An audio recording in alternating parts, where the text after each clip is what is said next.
presidential candidate of the Labour Party in the 2023 election, His Excellency Peter Obi, is in the company of so you can practice everything on your own. So for me, I have opportunity of learning. Why are we here? It is not the topic. We're here because we have somebody who lived an exemplary life. That's what we're here to celebrate. If the man we're talking about today was an armed robber, we won't be here. If it was somebody who did 419, we won't be here. We'll be seeing him in prison. If it was somebody who was a murderer, who was somebody bad in his life, we won't be here. And if it was one of those people, even the politicians of today, we will not be here. We are here to celebrate a life that is exemplary. This is said and incorruptible. You can't use that word today in Nigeria easily. It's a very scarce word to use in Nigeria. It's talking about integrity. It's talking about everything. I need somebody like all of us here who have a humble background and rose because of education, was opportune to serve his country. At the time, he would have been anything and go back and acquire lots of things, but he did not. He served his country, practiced the lawyer, went to the bench, did his job in an exemplary manner. I wish God can give us the Angolos today.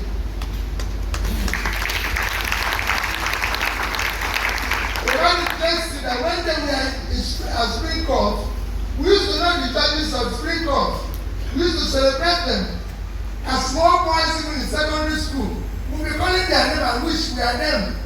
For the intangible assets of a country are education, security, and most importantly, rule of law. And when we talk about rule of law, the only thing that makes rule of law sacrosanct and something to respect is that you have a fair, strong, independent judiciary. Because they are the ones to interpret the law is a dispute. They are the ones to adjudicate the law. Once you don't have a fair, independent, and strong, incorruptible judiciary, you have no rule of law and you have no society. And when we talk about rule of law, people think it's something that's complicated. I just told somebody yesterday who called me and said, police asked him about the receipt of purchase of vehicle. It was actually somebody who was supposed to be driving my car. And he said they stopped him and he told them in my car. And they said they want to see the receipt of the purchase of the vehicle. And I laughed and said Nigeria is an interesting country. If you go for you to register your car in Nigeria, the law says that you submit to the registration office particulars of purchase, all documents related. So once the car is registered, it is assumed you have all those things. So police is still asking for the registration. Tell police that the receipt is in the registration office. You have a registered vehicle. It's as simple as that. And that is our country. The rule of law is that I, Peter, have a contract when I was in government. And it happens to everybody. You sign a contract with government in Nigeria, they don't even know what the contract is all about. government signs the contract, I'm going to supply 10 vehicles to government. I have a case of where somebody supplied 50 vehicles to a governor in this country. The governors gave it to traditional rulers, the vehicles. They gave him all the titles. For 4 years, the contract says, if you bring this vehicle, we will pay you. He was not paid for 4 years. The governor left office. He is now pursuing the other governor, new governor to pay him. Meanwhile, the chiefs, the general grant have received the vehicle, giving the governor all sorts of titles and everything for being a great man, or for ruining another person's life and business. Because there's no law. They don't respect contracts in this country.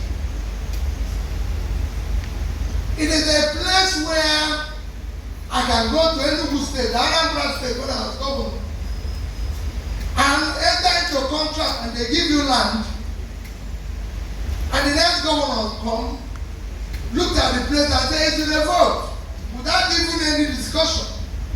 And by the time you know it, if you have anything there, you will pull it down. It's action government. Because there's no law. There's no rule of law. It's a place where, even if I go around as the governor, I can push people down.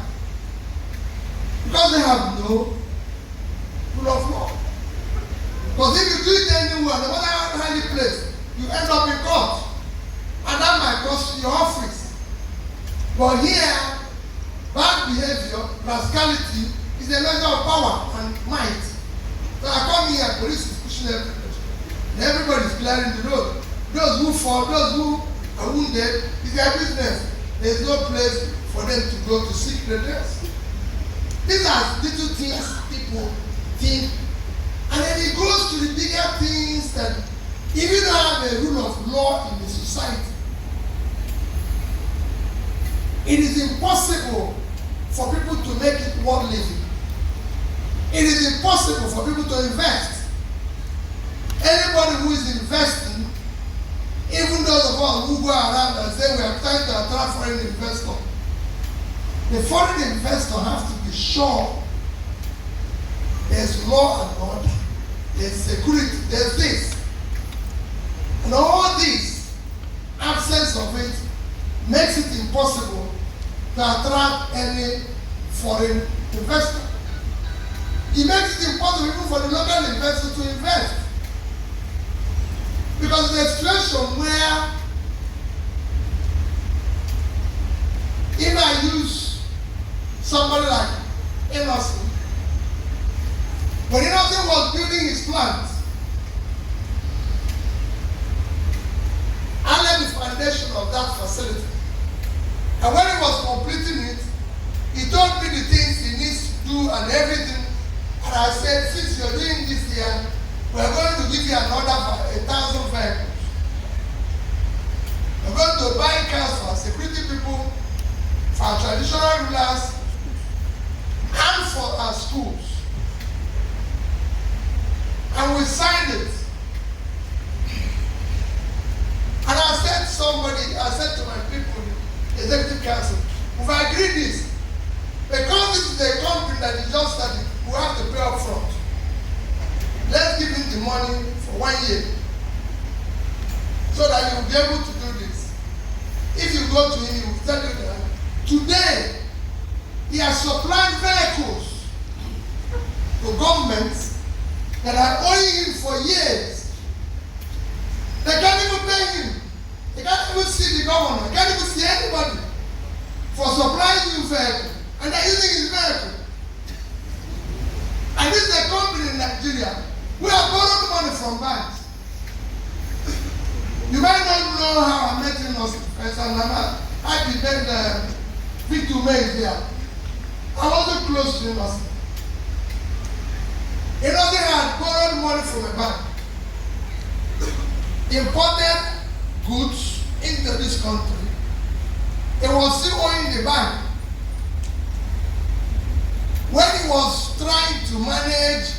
because it was supposed to be something that's supposed to be 5%. And when he came, they said it's 35%. He was still arguing with custom. He borrowed 800 million naira. What goods? What of that amount? He was still arguing with custom about the rate. For them to reverse it, he entered what we call overtime capital. And that goods was sold to a senator in Nigeria for 40 million. So I was going to Abuja and somebody told me the story. And I drove to his house and said, I heard this story. He said, yes, that's what happened. I said, can I have the documents? So I took the documents. So I went to President Jonathan and I said, we are looking for foreign investors. Look at what they did to local investors. So who will come here? Nobody will come here.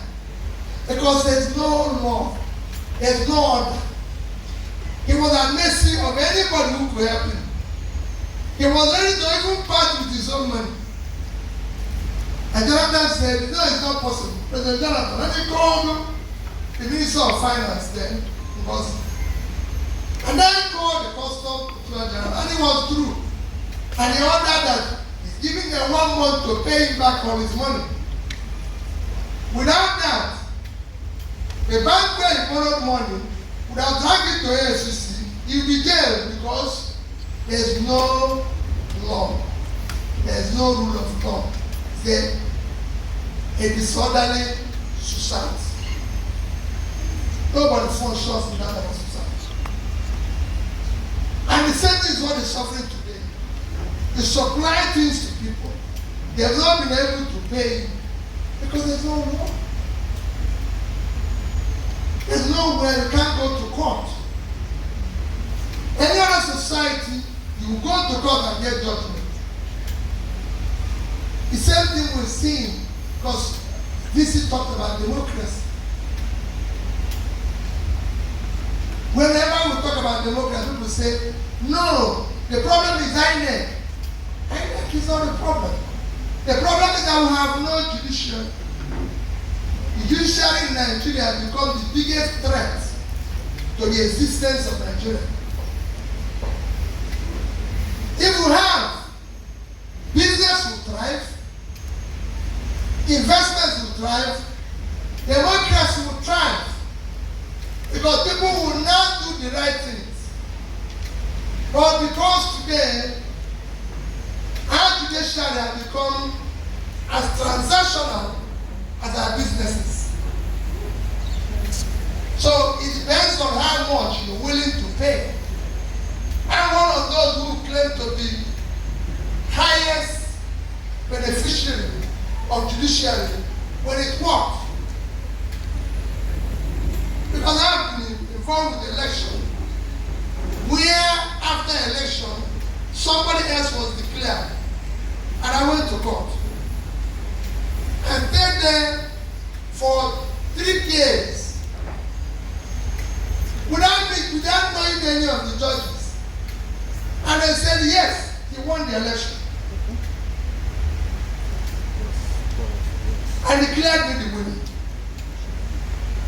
I was part of top 5 people here who wrote judgment without knowing me. 6 months after that, I was impeached. After being governor, I went back to court because I believed in it. And the court said, no, it shouldn't be. That impeachment was wrong. I was supposed to appear, it's important, I was supposed to appear before a panel. I didn't appear before a panel because the panel don't want to see me. I even replied them through the paper because I have 3 reasons why I was impeached. I came into office, I didn't have office as a governor. I didn't have a house as a governor because they were all born. The office of the governor, they had a budget to fix it and repair everything for 298 million naira. everything with 43 million.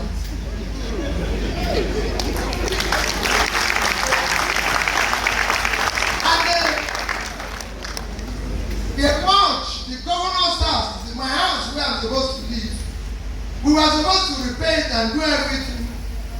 It was to cost us in our budget 486 million naira. I did everything with 81 million. And they said I was not following the due process. So I said, what process would I have followed? So would I have spent all the money? So these are two items, are number one and two items. Number three item where I was impeached, I was saving money. All that I said is that we can't spend all the money we earn at the state. Because this money we are sharing from all you is not only meant for this generation, it's meant for future generation. Because we are spending a diminishing asset. So we must save for the future. They said you can't save. So I was waiting for the panel. When the panel didn't want to see me, I wrote to them explaining this. I wrote them like on a Thursday. On Friday morning, I was impeached. They just went out and said, each for offenses. For offenses record. Till today, if you go to House of Assembly in Anambra, you will never see where the offense is taken. Based on the report of the panel report. No report. So I went to court. And the court headed the judiciary, then at the one, returned me into office. I said I'm not supposed to be impeached. 6 months after that, or 3 months after that, they conducted the election. When they are not supposed to conduct the election. Because the Constitution says the office of the governor is 4 years from date of oath of office. And I've just spent 1 year. Because of the election, declared another person governor, went to swear me as the governor, and I went back to the court.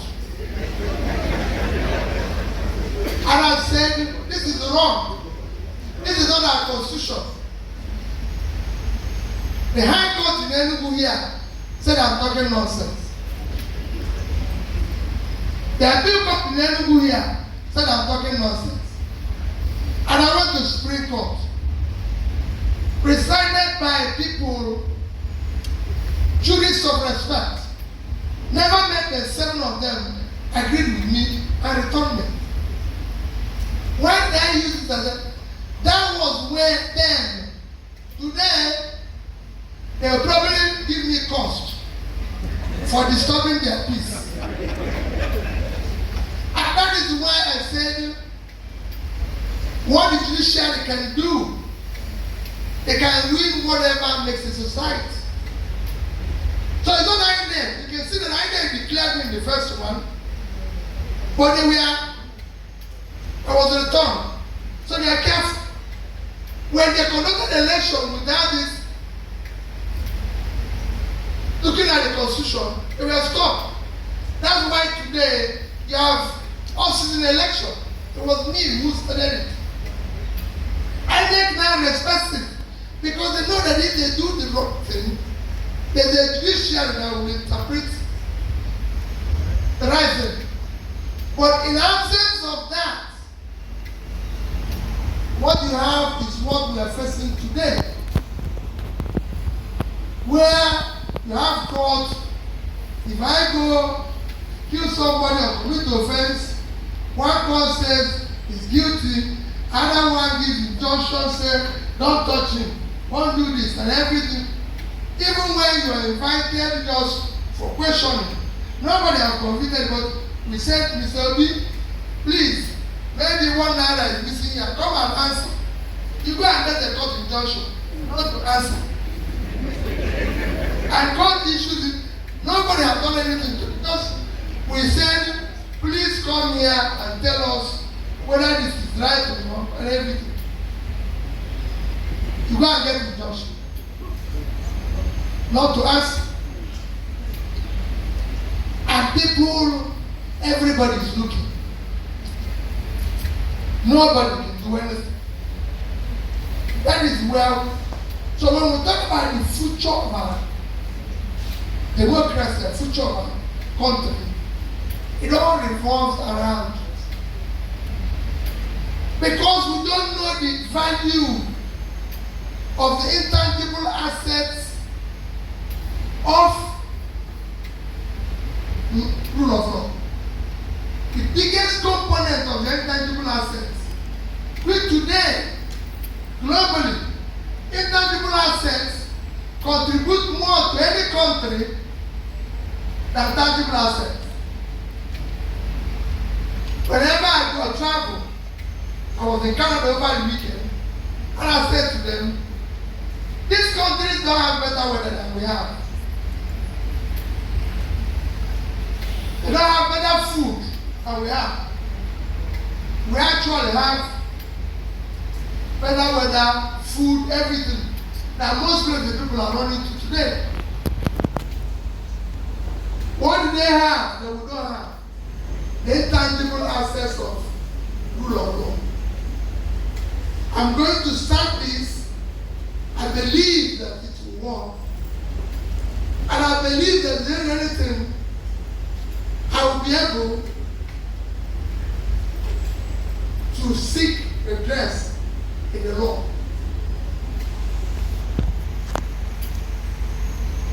You go to a bank in Nigeria, you borrow money in a bank. You know banks in Nigeria don't give loan. No, the banks in Nigeria don't give like what they do is pump brokerage. They don't give loan. Because before they give you anything, they have to bring something your mother and your father kept. They have to bring it and give them. So that is not loan. So then you give them something, and then there's a dispute between you and them. You can't seek redress in the court because what they will do is to take you to EFCC. And then, of course, you know, take you to police. And then you know what happens when you go to such places. Maybe they will pay more, harassing your life. They come to your house, they will arrest you, they will arrest your wife, who was not part of the transaction. Your wife is not there, arrest your children. It doesn't happen anymore. And you go to the court. They'll go to the court and win. Even for harassing your family, who was not part of the transaction, who was not part, who didn't even know, might not even know there was a transaction like that. And this goes on and on because our judiciary is compromised. So judiciary, not even what the executive does. Because the executive, yes, they have a lot to do. The lawmakers have made the law. But if the law is not properly interpreted by a fair system, educated, to finish.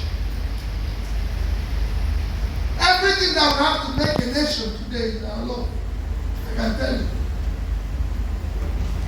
Even you have to share where people go. Go to our prisons. You have a waiting trial 10 times more than the people who are supposed to be there. And ask them how happened. The last, I go there very often, last time I was there was in Easter. One of the people who brought 3 of his relations there had actually died 5 years ago. The man had died. The people he brought are still there waiting and taking. I said, what did you people do? They wanted to take land of everybody and they challenged you. He sent them there. And he has died, land is still there. These people are in detention. But nobody to put their case to court. It was me now calling people and saying, hey, wait a minute. Look at this situation. The man is dead, so the man is not looking for them again. If we allow them to go, he will not know they've come back. So, let's go. Because each time they were to be freed, the man will say, keep them there. So they will learn lesson. But it's gone. 5 years and they're still keeping me. And it happens, it could be me, it could be you. It just depends on who is unfortunate to be there. So it makes it impossible for investment, for business, for the society to thrive. Try investing in Nigeria. Every part of it is you go to government, nobody wants to do anything. I'm sorry I've been in government and I'm quite commissioner is there.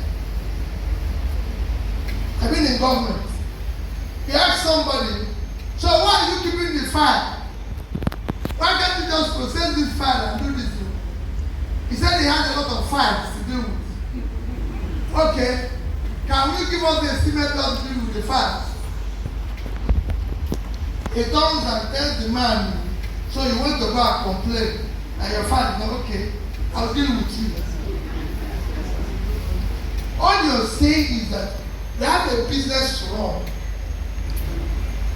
Tell me how we arrived at this, we filled the forms, we've done everything you want us to do. Can you please approve this so business can run? Impossible. And that's what we face every day because we have a weak judiciary. And that's why what we're doing today is very important. The days when we have strong judiciary, people were able to challenge all this. They were able to do their business better. Investors were able to challenge government, challenge things that are not well properly done and everything. Those who contested the election knew that after the election, if anything goes wrong, you can challenge it. And you get fair judgment. Not today. It is better for you today that you know that everything you're going to do whatever you can. That's what they tell you. If you contest the election, anything you can do for them to announce you, do it. So what does it do? You kill, you break people's head, you do whatever you can. Same thing is what happens to our business. If you have a business transaction, whatever you can do it immediately, and that's it.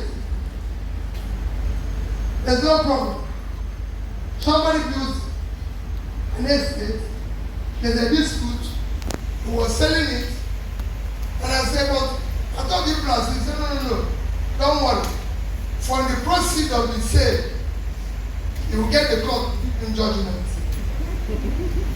Because he gets the money, he writes, the next thing they come and say, it's my land, the judge said, no, not your land, it's his land. Because it's transaction. He said from the proceeds, and he got away with it. That's the society. So the future of our society today as a country is compromised because of the judiciary. The independence, the fairness, that institution that is revered yesterday has been destroyed. Of course, the appointment, don't need to go into that. We now have people appointing not just the relations now. They are friends of all sorts, boy or girlfriend, whichever side you are. To the bench. You now have where you have a case. Of course, you don't have cases. People tell you, you need to see this person to see that person. Not the merits of your case. So it becomes difficult to do business. It becomes difficult to even participate in anything. That is the crisis we face as a nation. And it will go on and on and law. So I was asked to talk about the judiciary and future of Nigeria. I'm sure with this little example, you will see that there's no future for Nigeria. Coupled with what we are doing as politicians, it's not because my brother, Victor May, is here. I can tell you, I've worked with him over the years. He's one of those who are fair, but unfortunately, all of us are the same thing. Because that's the one I can claim. They told me I read philosophy. And in logic, for those who are reading philosophy, once it's over 75%, you can generalize without committing fallacy of generalization. So it's all of us. It's all of us. You can't challenge anything. You can't challenge the lawmakers. How dare you say what the Senate in Nigeria is saying is? How dare you challenge what the executive says? Nobody does that. Every other place is challenged. You can say that this is, you can't even say, oh, this is it. You go to court. That's why you have all sorts of taxes. Those who are prescribing law, those who are not prescribing law. I can just sit down and the governor and say, well, listen, these people are moving around too much. Why don't we add tax for movement? And then people will just block people and say, if you have to move here, you have to pay this. There's no way to go because it is me who is in charge. I can put a budget today and say, oh well, we're going to do this. And people are looking. Like I said, I have to often challenge.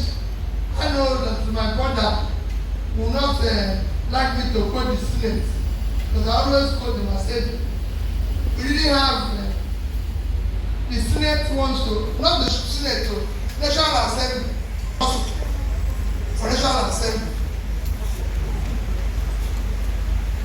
And the budget for National Assembly Hospital, capital vote, is higher. And I want you to calculate it. The University of Ibadan Teaching Hospital, Enugu, University of Nigeria Teaching Hospital, Ahmadu Bello Teaching Hospital, University of Ilorin, Maiduguri and Jos put together. But the library for National Assembly is 16 billion. You can't question it. The Asoro Clinic is being at the budget that we built for about 20 billion. National Hospital, no, what is the use? National Hospital have less than 2 billion. And they don't use that one. But if they are sick, they go somewhere else. So, the whole confusion cannot be challenged.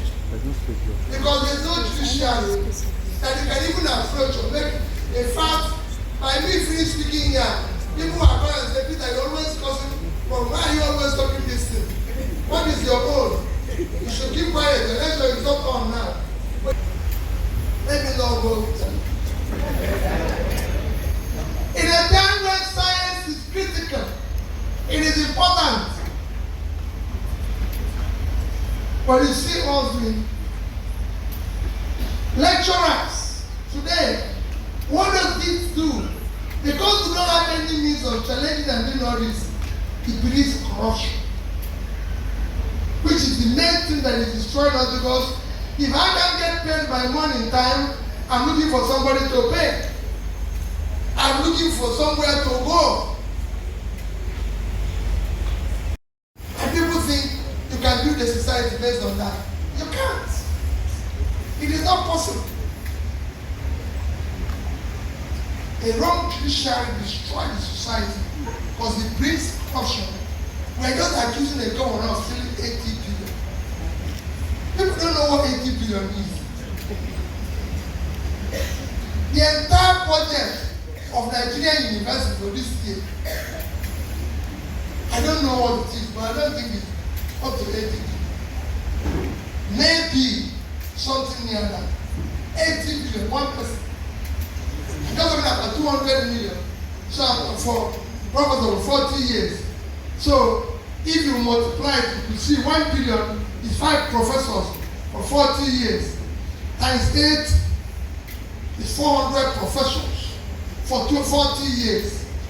One person took it, and everybody is saying TV, the man is being harassed, the man is being disturbed, and everything, because God is giving injunction, and it should be free. We're not saying, just come and answer. Imagine he was a professor who took 1 million. He would have been in jail. I wasn't trying. So these are things that we must all look at. And that is why I go around trying to intervene in my own little way and say, we must dismantle this criminality. Because the judiciary has become part of that criminality. When you hear structures, our institutions have been criminalized. And we must dismantle it and make it work. And make people to have a hope. Know that this thing exists. This can work. This can do this. I lived when I called professors of civil servants, I was a part of this Enugu. We used to be we were in school when your father had been a permanent secretary or director in civil service or a judge. It's like going to heaven. Those of us who thought we were traders, we have been, hey, why did they make a mistake of just ending up being a trader? We should have, why this? And we were excited. Everything was good. Everything was, but the cause of destruction of institution, which is strongest, is judiciary. Because if you have a strong judiciary, it will help in more than dismantling this criminality.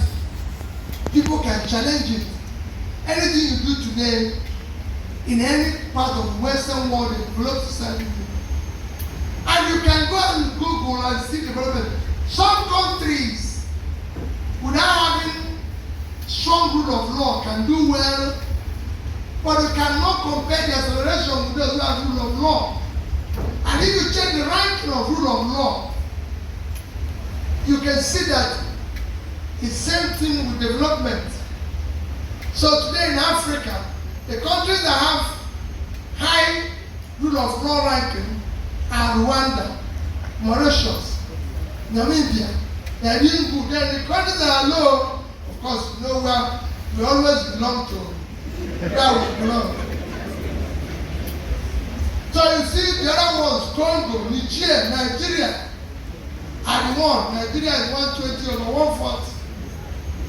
And our HDI, you could see it. Ghana is 61 over 140. You could see it. The HDI is medium. Our own is low. It's all simple. Something because you have no strong judiciary. Because in Ghana, if you go and do this, and that is why foreigners are in Ghana doing business in Nigeria. In Nigeria they do business, but they are there because there's a bit of, I can say this is wrong, and people say it's wrong. In Nigeria, we say it's wrong. It depends on who is wrong. You can say it's wrong. To know that we have a situation where we're heading to nowhere, nobody. And the worst of what is happening in Nigeria is that nobody actually asks questions of what is happening. All the foreign loans we borrow today, none will be paid in the next 10 years. We are now issuing bond of 2050, 2060. And nobody knows who will be gone then. Is these people who are here? That time they will come for payment. Those who took it, government can't print money. Nobody asks a question. Nobody can go to court. People can even start a project that is not in budget and pay for it. Nobody goes to court. Because if you go to court, who will give you judgment? Even if you go to the National Assembly and say, listen, this project is not in budget. He will tell you because he knows that if he goes there to raise his hand, they will not even allow him to talk. Because you can raise your hand. And you might even talk and end up in trouble. So it's better to keep your mouth shut. And that's what happens every day. You give somebody permit to do something, it is signed, it's law, it's everything. He goes to invest, you come tomorrow and announce, oh, no, we're going to destroy it. Before the man could even know you destroy it. No. Because there's no law. There's no judiciary. Adjudicate on it. If there is, people will challenge the rascality. And any society cannot challenge the rascality, that society does not exist. And that is the situation we find ourselves in Nigeria. The future of Nigeria, and here people, with what is happening today, with the lawlessness that is happening today, is actually the beginning. Unless we do something very quickly. I visited some top positions and I said to them, listen, what you see happening in the north, if we don't do anything, in the next 10 years, none of us will be here. Because you go and see how people are not investing in public resources properly, and nobody is questioning them. But to question them, where will you question them? There's no rule of law. If I make somebody or help somebody to become governor now, I can decide what he will pay me, or even decide that he cannot come out without greeting me in the morning. Nobody will. And then there's no law to say, okay, you can't do this. And everybody is seeing it. Everybody, no country in the world. But this is our country. So we have a problem that we all need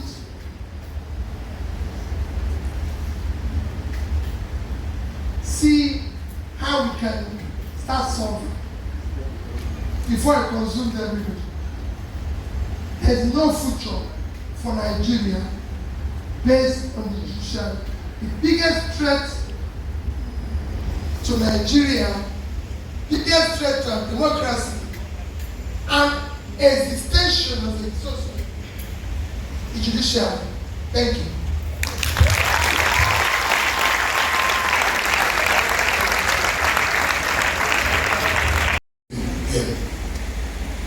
Let me say that questions are really for him, but I have an opportunity to volunteer information.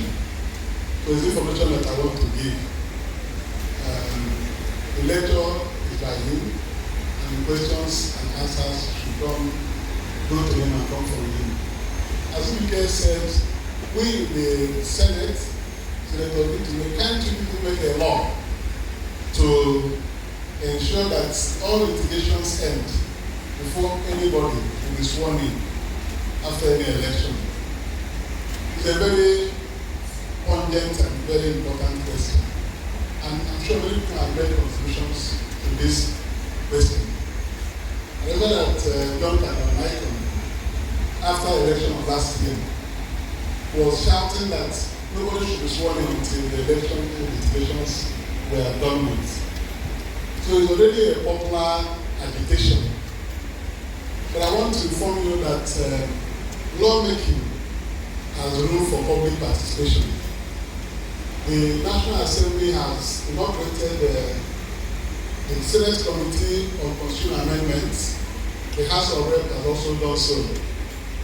And very soon, after calling for memoranda, they will move around the states of the Federation and the zones where there will be public hearing. At that time, anybody who felt strongly about any provision of the Nigerian Constitution can go and make a submission to the committee. Lawmaking is a dynamic process. No law lasts forever. Professor Okoye can tell you that no law lasts forever. Even judgments that are written by high table, invited guest speaker, His Excellency Mr. Lee. On behalf of my family and siblings, I want to thank the university for honoring the man who gave his entire life for trying to establish a worthwhile judiciary in this country. Our sister, Chief Dr. Loretta GOU, who is actually a resident here in Enugu and tends to anchor a lot of the details of planning this stuff. I want to welcome my lovely wife, who is not from our country. She's coming to Enugu second time, but when she first came, it rained for 3 days straight. So she couldn't go anywhere. So this is an opportunity for her to come and see a few things. And for the rest of the audience, I see a lot of young students. And the last time I was here, I think it was 2 years ago, you're learning a lot from the kind of excellent speakers that I brought to speak here and broaden your insight. I want to respectfully say to the Honorable Senator that as you people are trying to investigate these things, perhaps you can try and investigate your remunerations in the National Assembly, which I think is entirely too much. Thank you very much. Thank you. May I invite at this point?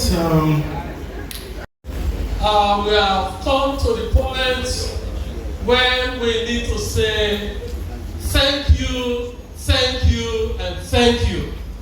Our Vice Chancellor had to leave for something that was so urgent, and that explains why his seat is vacant.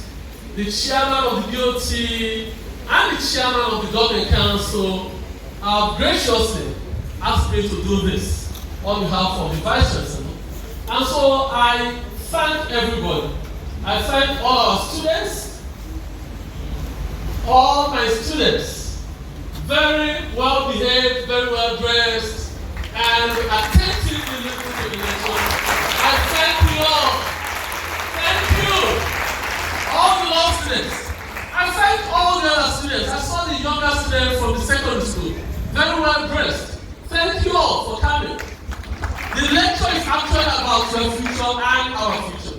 So thank you for coming. Thank you for listening to our guest speaker. Thank you all the other guests who have taken time from other engagements to come and share this moment with us. We thank you tremendously for your presence, for your questions, for your attentiveness. Thank you all. I thank all the members of the high table. We've observed the protocols, and we thank you all so very much also for your time and your support. I thank, in a very special way, the Nigerian family. They have established this, and they have faithfully kept this program in memory of their father, His Excellency, Mr. Peter Godfrey. Please, can we all stand up and give him a standing ovation, please? For he is a jolly good fellow. For he is a jolly good fellow.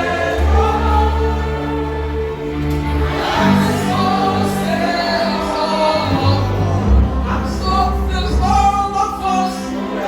I'm so there's all of us. He is a jolly good fellow.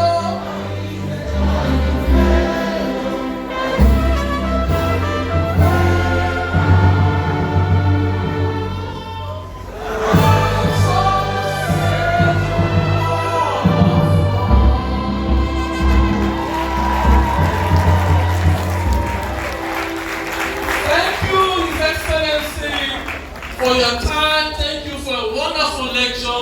Thank you for inspiring the youth, and thank you for coming to Godfrey Okoye to make our day very memorable. Please come back again, sir. Thank you so very much. Thank you. Just before we take the close